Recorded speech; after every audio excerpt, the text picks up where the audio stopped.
Greetings, everyone. This is Rock and Roll Spot Convention with the Weekly Comic Roundup. We've got a pretty decent haul this week, so let's get started. Kicking things off, we've got Immortal X-Men number 13, and I am fairly certain that this is the final issue of the series, for reasons that will become apparent by the issue. So this issue focuses on Doug Ramsey, Cypher, who is the voice of Krakoa, as it were. We open with a quote from John Dunn. Basically, the full quote of the saying, "No man is an island unto himself." No man is an island entire of itself. Every man is a piece of the continent, a part of the main. If a clod be washed away by the seas, Europe is the less, as well as if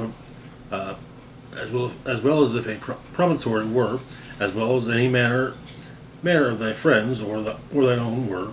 Any man's death diminishes me, because I am involved in mankind, and therefore never send to know for whom the bell tolls. It tolls for thee. That is from Meditation 18 or 17, Devotions upon Emergent Occasions by John Dunn. So Emma has revealed the truth of the sinister timeline to the world. The council voted upon it, and they agreed that it was the best thing to do. But Doug is watching, and he notes that something's wrong. The leaves are falling. And he asks Krakoa what's wrong.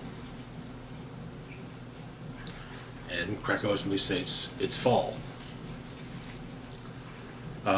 Apparently, though, Emma's meeting did not go well at all. And suffice to say that she's more than a little mad at Colossus for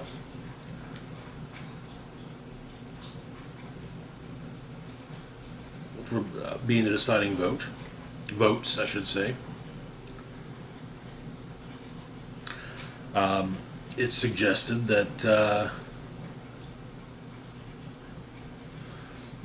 Destiny suggests that Selene should be gone. She's broken Krakoa's laws, explaining that she attacked Krakoa, desecrating the land, which is a sacred rule. You know, they sent one council member with it; they should send another.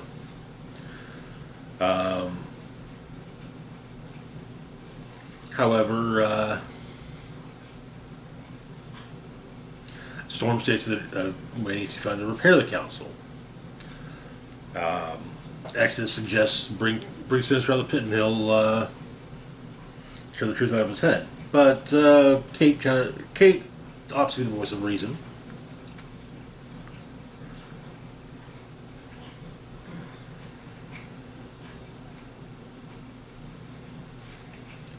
Exodus states that there's an easy solution to the dilemma, and he attacks Selene, shooting her with a energy blast in the stomach, opting to peel her apart molecule by molecule and spread the molecules in the four winds. Storm stops him and manages to talk him down. But he also states that when he's told that what he did was unacceptable, and he states that he agrees it was. But what can be done about it? Sabretooth, they get put in a pit. Sinister, maybe Selene, but Exodus or Storm? If they choose not to be governed, they cannot be governed. That they allow themselves to be is the pretense that allows Krakoa's utopia. And he laughed at the Iraqi and their battles. But they know the simple truth. There is only power, and those whose power means they cannot be controlled and choose not to be controlled must be led, or the state cannot hold. That's why they need a common purpose, something for all to believe in, so they choose to be together. But there is no common purpose. Exodus tried to make one, but it's a lie. He fights for Krakoa, but there is no Krakoa. They compromised with the devil, invited all the snakes into the Garden of Eden, and expected it to remain the Garden of Eden. Hope, who still has some, who definitely still has some issues with Exodus, helps to calm him down. Then a recess is basically called, the council sessions, and Doug comes to speak with Xavier, explaining he's prepared something, which text. Dear Professor, have you noticed the leaves of Krakoa falling? I have. I know why. We've been bad. I've been bad, mainly by trying to be good. I let Moira go when Destiny and Mystique schemed to kill her. Most of all, I haven't been running the pit as you wanted. You, Emma, Exodus, Hope, and Sinister were the only people who actually got the trapped feeling nothing thing. Everyone else, I gave them a psychic place to be. Sabretooth used that, and it's why he and everyone else who put it in with him escaped, and why the pit is actually empty, bar Sinister and the Struckers. I've been hiding that from you. I'm sorry that I betrayed you. I'm not sorry I did it. It was wrong. I know you viewed the pit as a glorified naughty step, but it just isn't. We couldn't do what you asked. But Sabretooth getting out changed things. Everyone realized what the pit was and what you'd done. Not everyone, as in the Jeans and Scotts and anyone who could imagine themselves on the Quiet Council. The people more like me, the ones who don't go into combat as we'd likely just die, the mutants you're trying to protect. We are a persecuted people. We know what bad government looks like, and the pit is it. With the Sinister timeline and Beast going completely out of control and everything else, people don't believe in Krakoa, and Krakoa, the island, feeds off us all. Krakoa is sick because of that. We need to be good or we're nothing. We're a sick country. You're making us sick. And that's kind of the straw that breaks Xavier's back. It's just like, yeah, but, what can we, but he, of course, is Xavier, so he just figures, well, things are fucked, so I gotta fix it. It's up to me to fix it. But Doug says that Xavier can't do it. He has to let go. Because if he doesn't, it's all over. And so, Xavier has a proposition. They failed. The Council Authority is bankrupt. Kate says that they'll announce the end of the Quiet Council this year's gala, and Emma is on board with this. Get rid of the old management and promise that the new one will be better. Of course, Shaw isn't too fond of this, neither is Exodus. Hope even states that, Hope is aware of this plan as well, saying that they knew there would be objections. And they didn't have time to debate or to give people a chance to scheme or do anything stupid. They're done. And Hope adds that the Five are on strike until they agree to a regime change.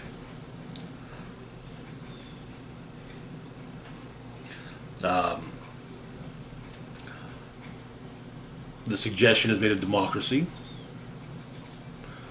Destiny states that getting rid of the council is a mistake, but Celine cuts her off. But yes, Exodus, says they're suggesting democracy. Or what are you suggesting? Said democracy, a very human idea. Emma states that maybe, but their democracy would be telepathic. At least we won't be cute, standing in the rain. And Exodus states that not being rained upon is not the revolutionary utopia he was fighting for. But Doug says that it's not perfect, but it's not nothing. It is an evolution. Maybe what they buy today is a chance to evolve. Then he gives a very impassioned speech to Exodus. I know we all kept on talking about human thinking, but believing you can build a utopia from scratch and it all goes perfectly, that's the most human thinking thing of all. History is full of fallen utopias put together by those who thought themselves entirely unprecedented people. You are right, Exodus. We are not a people. We never had a chance to be a people. We're just people, singular, and we're alone. We have to find a way to be otherwise, and that needs time. We don't have time. We do this. We buy Krakoa space. Maybe we can be a people. Maybe we can be the Krakoa you always wanted. And then he moves to dissolve the council. And Doug says to himself he breathes easily for the first time in a year. However, then Krakoa grabs Doug, seemingly pulling him into the pit. Hope manages to copy Doug's gift and asks what Krakoa has done, and Krakoa says he must protect him. Or it must protect him. But Krakoa basically puts Doug somewhere where Hope can't access his gift. She presumes somewhere safe. Mystique asks Destiny what she sees, and she says she sees nothing. A blinding white nothing. And they've made a mistake. Though Emma states just the one, and that is where the issue, and more likely the series, ends. If this is the end of Immortal X, which I assume it is, hell of a book. I honestly don't know where they can go from there. Perhaps showing the new government, but with Ball of X coming, I don't think there's really going to be much of a new government, you know? Moving on, though, to our next book, we've got Rogue and Gambit number 5. Where we left off, the Power Broker had taken control of Rogue, but Gambit had shown up to save her. Gambit, basically says, hey, I always bet on you. I'll double down on you. If anyone that can beat Power Broker's control, it's Rogue. She manages to. But apparently Power Broker's implant allows him to also copy powers, and so he bulks up and goes after and takes on Rogue and Gambit on his own. And he drops the remote that controls the implants, and so Gambit catches it. And basically turns it off. And Power Broker's up to the tender mercies of Manifold, Absorbing Man, Electro, Juggernaut, and Lady Deathstrike. One can assume that things do not go well for him. At the treehouse,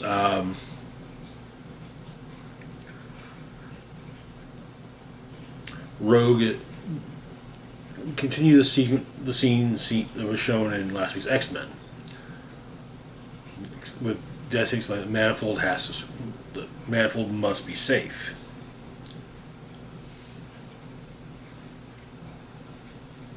But here's the thing: they're not sure how, since he still technically since he still has Power Broker's implant. Power Broker's phone can still be controlled by the remote, and he is at the treehouse with them, under the control of remote, and placed in what appears to be a stasis capsule.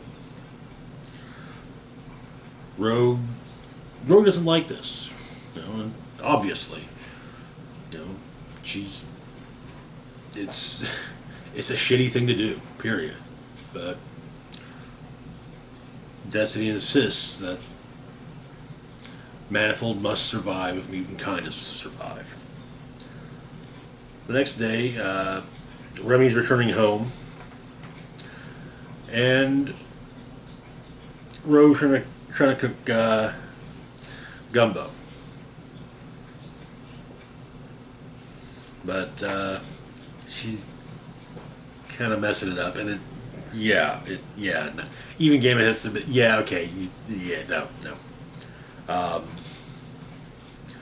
You order some pizza, and Forge apparently Rogue explains that Forge has some thoughts on removing the implant, but so Gambit tries charging it up with his gift and removing it, and that works.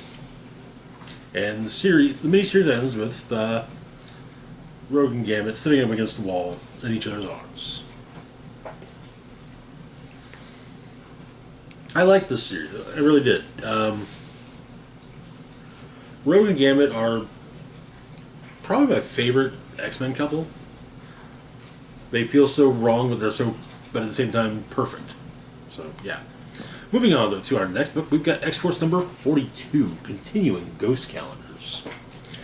Where we left off, turns out that Beast had put versions of himself in various historical monuments to be activated when the time was right, and, well, the issue opens with a Nimrod Beast being made, wielding the Cerebro sword, no less. X-Force arrives in this future, 1,000 years from the present, and Quentin puts everyone in psychokinetic ski masks because everyone's wearing surveillance tech, and their faces would trigger alarms, so there are also hollow sentinels of Beast that patrol the streets. There's also a preserve of remaining mutants. While at said preserve, something goes wrong with Quentin, and his the psychic ski masks disappear, and so they're noticed. Meanwhile, Beast Nimrod is being entertained by his court jester, Deadpool, kept alive only to remind Beast of the joke that was X-Force. But upon discovering that the X-Force is there, well, Beast captures them and brings them to his citadel. But whatever's going on, and we find out what's going on with Quentin. Cerebrax is inside of him, and he basically vomits out Cerebrax, which goes after Nimrod Beast, taking him over, and then Deadpool uses the Cerebro sword and destroys them, saying "oopsie" after he does so. The civilization takes off their surveillance tech,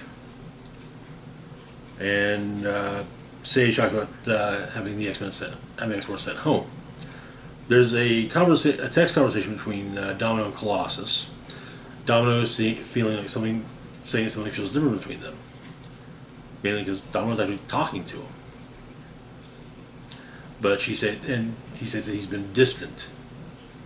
But more than that, different, closed off, like his mind and heart had a steel barrier over it, the same as your skin. Colossus tells her that he needs her to do something that's important. When they get back to Krakow, go to the farm. Make certain that he's not there at the time, but he's cut off once they arrive back in the present. She asks what it was he wanted her to tell her. However, the Chronicler has regained control of Piotr. He storms off saying that he was telling her nothing. And Quentin is back in the present as well. And that is where the issue ends. Oh boy. Things are, now I have to wonder what's going to happen, what becomes of Omega Red. Moving on, though, to our last book for the moment, we have X-Men Days of Future Past, Doomsday, #1. X-Men Days of Future Past is an iconic X-Men story. It's one of the most. It's up there with Dark Phoenix and Age of Apocalypse when it comes to just straight up iconic stories. And the thing is, it's literally just 2 issues. In a potential future, 20 years ahead, 20 years from the present day portions of the issue, mutant kind is living in concentration camps overseen by Sentinels. The remaining X-Men, led by Magneto, try to stage an attack on the Sentinels, and most of them are killed. Magneto is paralyzed. Wolverine is vaporized, save for the skeleton. Yeah, it's pretty bleak. And so we get how the X-Men got there. We start off in year 28. Colossus and Kitty Pryde are leading some mutant survivors, hopefully to safety. However, one is killed almost immediately, Banshee. Then Angel. Cyclops, who no longer has his optic blasts, why is explained in the issue, is killed by a Sentinel. Then Kitty and Colossus's children, Charles and Jean, try to stop the Sentinel pursuing them, and are killed in the process, in front of their parents. But Kitty's narrating this as, people say it all began when Senator Robert Kelly was assassinated. So we get 4 years later, William Stryker is inaugurated president. A year after that, the Mutant Control Act passes with bipartisan support, and only because of Matt Murdock, basically giving the argument of his life, the Supreme Court struck it down. But that didn't stop them. Year 6, we see Sentinels. Year 11, pro-Stryker rallies, anti-mutant rallies, same thing.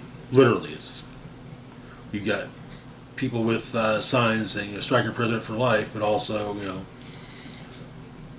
with anti-mutant slogans as well. The Sentinels went on the march. The propaganda was they were deployed solely for protection as a necessary deterrent. What that really meant was that they just walked around. At least that's what we thought they were doing. And they were. They were detecting and cataloging mutants so that they'd be ready to move on all of them when the time came. Year 18, Stamford, Connecticut. The Avengers resigned in protest, and government made a new super team, the Defenders, consisting of Ironmonger, Titania, John Walker, and Nitro. And just like what happened, just like in R616, Nitro destroyed Stamford, Connecticut, and took Polaris with him. Martial law is declared, and a council of 4, Val Cooper, Henry Peter Gyrick, Wilson Fisk, and Simon Trask, discuss what this could possibly mean. With Trask explaining that there may be unintended consequences of what's occurred in Stamford, adding that the Sentinel's primary directive is to maintain order and protect the populace. Trask is concerned that they might determine the most efficient means to do so is to simply take over. And with martial law has come a suspension of civil rights. Taking control of America is certainly easier once democracy is on a timeout.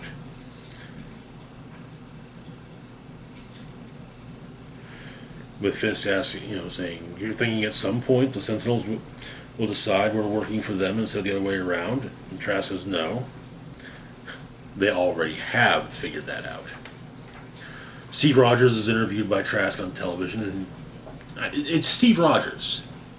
He's just like, yeah, there'd be people with powers, but they're born with their powers. They didn't get through some accident. they're not weapons, they're people. But, well, let's just say Trask has similar talking points as many similarly minded television pundits of the past and present. A protest outside of Avengers Mansion is trying to be broken up by Spider-Man, but the crowd beats him to death.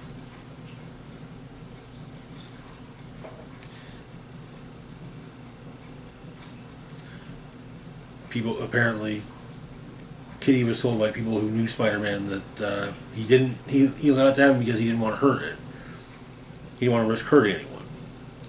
Though she finds it hard to believe. After who lets an angry mob beat him to death? The mansion has a sentinel standing guard over it.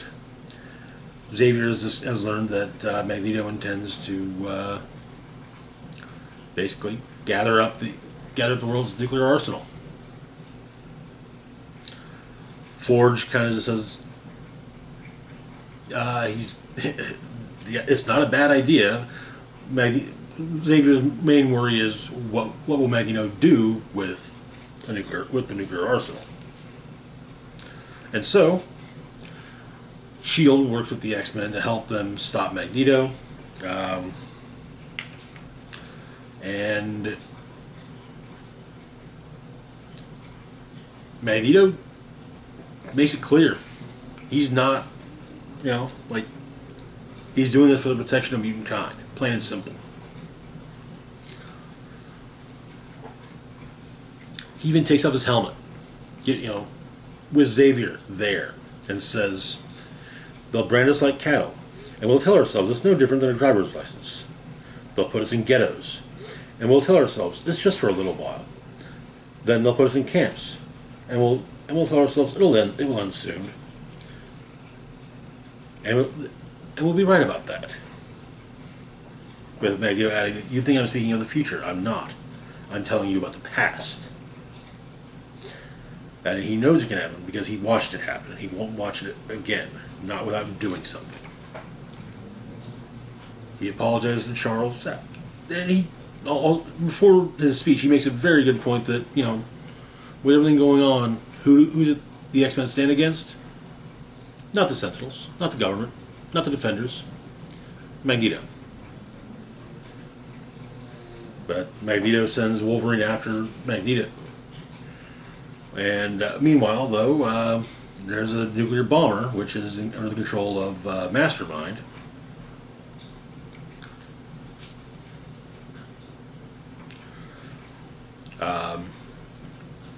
Phoenix kills Mastermind. It seems he had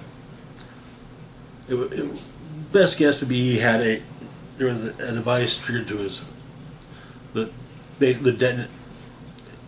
killing Mastermind would activate the nukes. Jean insists that Kitty get Scott out of there so she can contain the blast. She couldn't. And the radiation burned out Cyclops' eyes. And the issue ends with the bomber exploding. This is...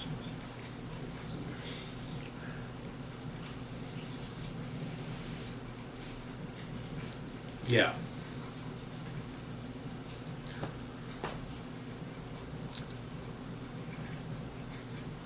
Always remember, the X-Men, mutants in Marvel Comics, are an allegory for marginalized people. Always have been. Saying otherwise is ignoring facts. And yes, there are marginalized people that, even in the quote-unquote freest country. And these are people that have laws passed that pretty much damn near make it illegal for them to simply exist. I've seen something like that before in X-Men comics. A law that basically makes it illegal for a group of people to exist. That group of people, largely, was mutants. So, yeah. That's... You want to make an inverse for that? Go ahead.